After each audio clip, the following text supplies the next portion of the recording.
Acá tenés un experto como Panela para hablar de economía y demás, así que si le parece bien empezamos con el tema de economía. Bueno, recién fuera del micrófono hablábamos un poco en broma y un poco en serio, que la pregunta del millón y de todo el mundo adentro de esta radio y sobre todo afuera, en la calle, es hoy el dólar pasó la barrera de los 42, a pesar de que lo sujetaron un poco sobre el final. Bueno, ¿cuánto queda de mecha antes de que la bomba explote, no? Acá están los brotes verdes, sube el dólar, ¿no? ¿O no? Así que la pregunta para uno que sabe es justamente esa, ¿no? Mirá, como para arrancar mancitos, digo. No, ante todo, yo en general no me gusta hacer este tipo de pronósticos acerca de cuándo puede llegar a venir una catástrofe. Me parece que por lo menos uno tiene que ser un economista que discutiendo con ustedes o charlando con la gente o con los empresarios o con los colegas, esto de los pronósticos muchas veces, cuando tienen bases sólidas y ciertas y técnicas, yo puedo decir que hace un mes dije que la inflación de este año iba a ser un 35, independientemente de lo que se votó el año pasado en el presupuesto, independientemente de lo que decía el Fondo Monetario, independientemente de las expectativas del Banco Central. Viste que ellos hacen un resumen de expectativas según lo que recaban de distintas consultoras y bancos, cerca de 30 y pico. El Fondo Monetario ya corrigió su expectativa de inflación hacia arriba. Hace poquito el JP Morgan acaba de dar también su expectativa de más de 31 o 32%, con lo cual claramente se va viendo que se están corrigiendo hacia arriba.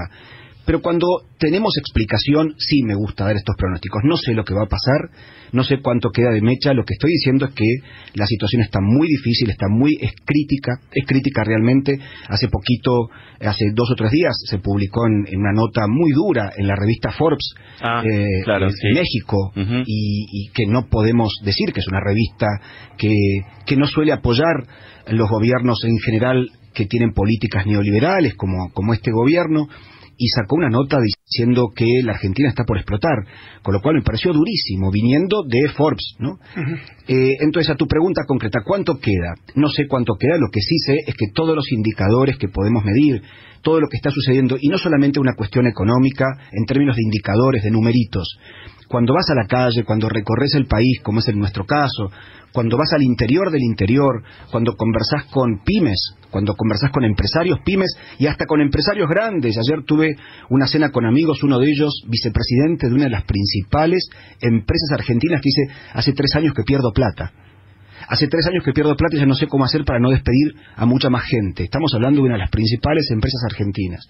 Cuando hablas con profesionales y se quejan porque tuvieron que bajar su nivel de gastos, cuando hablas con comerciantes que están cerrando, cuando hablas con la gente, cuando hablas con laburantes, cuando hablas con asalariados, cuando hablas con los docentes, y cuando no hay ni uno, salvo algunos pocos sectores, como el sector bancario, que nunca pierde, es genial, ¿no? Nunca pierde, y en este contexto ha ganado mucho más de la cuenta. Bueno, es una economía que por las decisiones de política económica que se toman desde el comienzo, son decisiones que generan esto, ¿no? Es una economía pro sector financiero en lugar de pro productiva.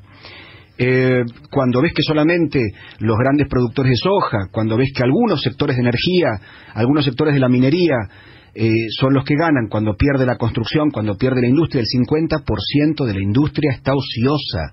Esto es muy delicado. Cuando pierden los comerciantes, pierden los pequeños y medianos y algunos grandes, cuando pierden los laburantes, tenemos que hacer un análisis fuerte y decir, esto no funciona. ¿Cuándo puede explotar?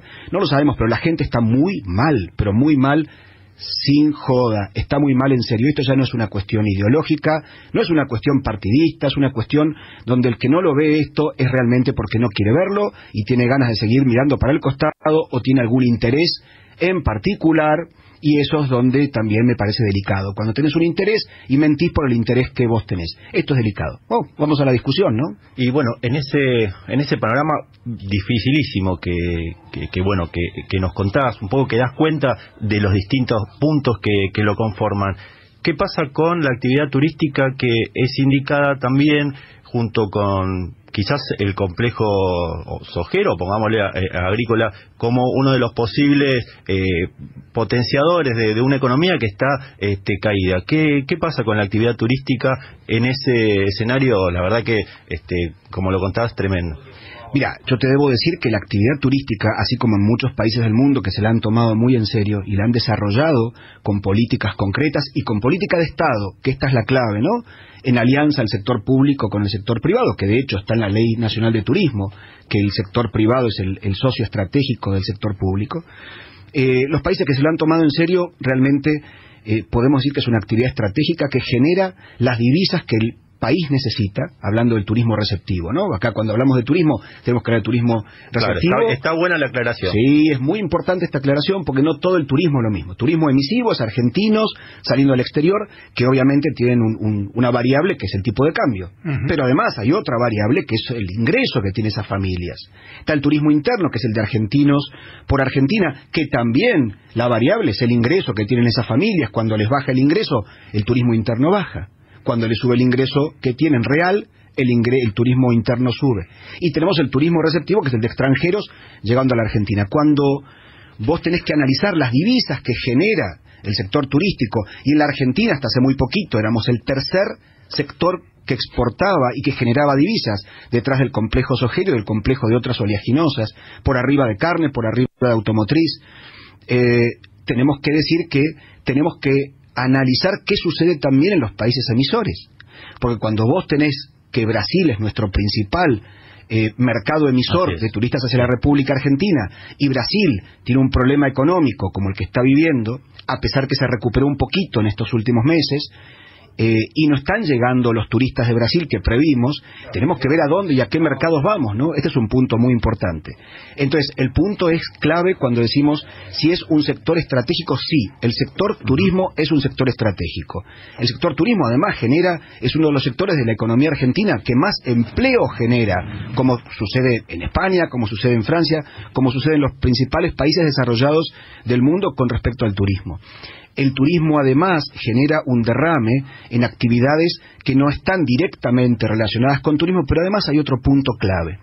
El turismo, cuando lo manejas en forma profesional, planificada, con visión de desarrollo sustentable y con alianza con el sector privado y el sector académico, genera impacto económico y social positivo en las economías regionales en el interior del interior. Cosa que ahora no está sucediendo.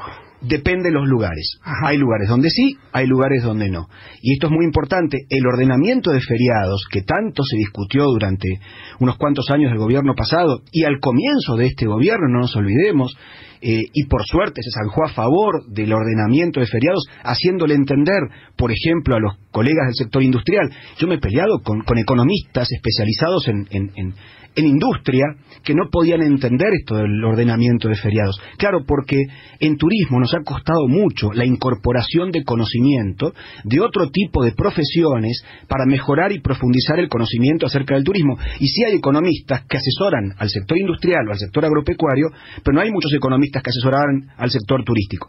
Y yo me he peleado con colegas, diciendo, la plata que se pierde en Argentina por culpa de ustedes, me decían, pues tú no tenés ni idea el empleo que se gana y la plata que deja con el ordenamiento de feriados, pues están llegando turistas durante casi todo el año, y porque tienen forma de prever las inversiones y sus hoteles abiertos. Hay destinos claves de la República Argentina, mira, te puedo nombrar uno, Villa La Angostura.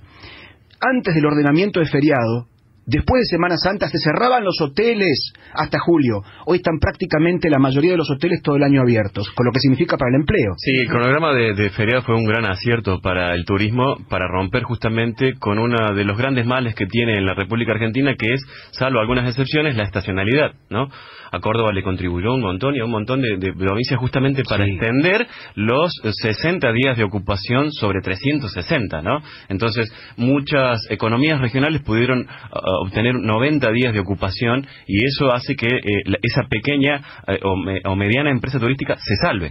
Claro, pero el 80%, Pablo, del turismo son pymes o mini pymes, y hoy esta gran recesión y esta alta inflación que tiene el país, ¿no la está matando? Por ejemplo, Federal les pide ahora al gobierno que lo incluya dentro de estos beneficios desde la industria, y no lo ha incluido el gobierno. Pero sí, claramente, bueno, incluso te diría un poquito más, casi el 90 y pico % de las empresas relacionadas con turismo, en todo sentido, hotelería, gastronomía, transporte, están relacionadas con turismo, comercio. agencias de viajes, turoperadores, guías, están relacionadas con pymes, son pymes. Y claramente este tipo de situación, de índices, las afectan. Y fundamentalmente las afecta cuando tenés el ingreso medio de las familias argentinas que está en baja, que están perdiendo versus la inflación y que entonces se les reduce el poder de consumo. Y además, el peso de los impuestos, el peso de la carga impositiva en las pymes es altísimo. Sí, sí. El peso del costo de los servicios es altísimo, de lo que ha sucedido con este impacto brutal que ha tenido el aumento de los servicios en estos últimos años. Es muy duro. Con lo cual el margen de rentabilidad ya no solo disminuye, ya están empezando a perder dinero.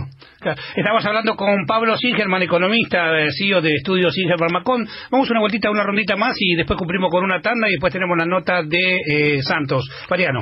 Bueno, acá teníamos un mensaje que nos acaba de llegar. Martín de Montserrat dice que en Rosario algunas asociaciones reclamaban justamente ese tema de que estuvieron las calles desiertas, que hubo menos movimiento, menos consumo, planteando el tema de los feriados, ¿no es cierto? Eso hay o sea, ¿hay lugar a rever eso o no tiene que volver para atrás? Porque, bueno, es justamente una de las consultas que hace, que parece que algún comercio en Rosario plantearon por lo menos esta negativa, ¿no? Mira, la culpa de esto probablemente no la tenga el ordenamiento de feriados, por el contrario, Rosario seguramente ha sido una de las plazas que debe haber recibido gente en este último fin de semana largo. Estaban desiertas, dice. Yo creo que lo que bajó ahí es el consumo, porque la gente, y esto ha pasado en muchos lugares de la costa, lo hemos conversado con colegas gastronómicos, de comercio, los teatros, los hoteleros, independientemente de la ocupación que ha tenido, hubo lugares sumamente interesantes en términos de ocupación, pero el gasto medio disminuyó, la gente no tiene plata. Y esto es un tema que digo, por más que podamos discutir y que podamos tener la postura que tengamos desde lo ideológico, desde lo político o desde lo que tiene que ver con escuelas económicas, esto ya no importa. La gente tiene menos plata, pero esto es básico y esto influye y repercute negativamente en los gastos del consumidor, las familias, cuando tiene que hacer turismo dentro de Argentina, y ni les cuento cuando tiene que salir. Bueno, hay agencias de viajes, cuando estamos analizando diciembre contra diciembre 2018, diciembre 2017, enero 2019, enero 2018, han bajado 30, 40 y hasta el 50% las ventas de turismo al exterior. Con lo cual, ahí también vemos la disminución de demanda de dólares para turismo. Y ahí vemos que lo que no está bajando, que esto lo mezclo con otro punto de la economía, que es la demanda de dólares para fuga de divisas. Vemos que no es el turismo el que fugaba divisas, como se decía en otra época, cuando el dólar estaba quieto, sino que son otro tipo de empresas o bancos los que compran dólares para llevarlos al exterior. Y este es un dato no menor, que también es necesario discutir, debatir quiénes son los fugadores de divisas, y van a ver que no era el turismo emisivo. No, absolutamente. Pero más allá del gasto promedio, que en algunos destinos anduvo por el orden de los 1.500 pesos, referenciado casi a 2 temporadas atrás, con todo lo que aumentó, el 50% nada más el ejercicio 2018, otro 30 y pico % del ejercicio 2017, bueno, un gasto promedio de 1.500 pesos para algunos destinos, como nos han dicho directores y secretarios de turismo de algunos distritos provinciales, es realmente una vergüenza, apenas si alcanza para dormir y hacer al menos una comida. Es decir, que lo que más se ha resentido es justamente los restaurantes, los bares, los servicios, es decir, excursiones, algún teatro, y ni le cuento de las regalerías.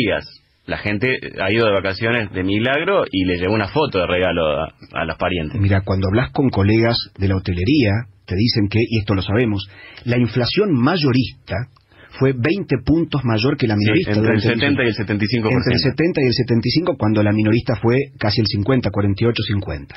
Con lo cual, ¿eso qué quiere decir? Que a los hoteleros, a los gastronómicos, a los comerciantes, las listas le han llegado con mayores aumentos que lo que ellos pudieron trasladar al consumidor final. Con y peor aún, Pablo, perdón.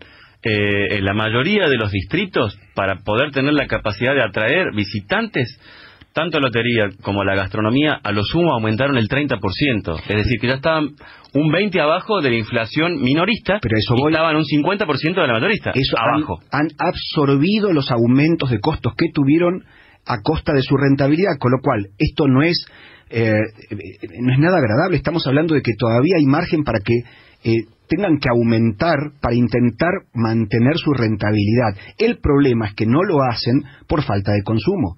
No lo hacen porque no hay demanda, no hay gente que quiera consumir sus servicios y sus bienes si ellos hubiesen subido todo lo que les aumentaron a ellos sus mayoristas. Con lo cual, este es el punto que es delicado. Con lo cual, no han trasladado a precios todo lo que les han aumentado a ellos y entonces han absorbido este aumento de costos a costa de su rentabilidad. Por eso es que digo que es una situación sumamente compleja y que hay que analizar cada caso en particular y cada uno de los subsectores del turismo en particular. En AM 1030 del Plata seguimos con Sentí Argentina, una mirada turística y cultural diferente de nuestro país. Sentí Argentina, con la conducción de Ricardo Ceronero y Ariel Panela.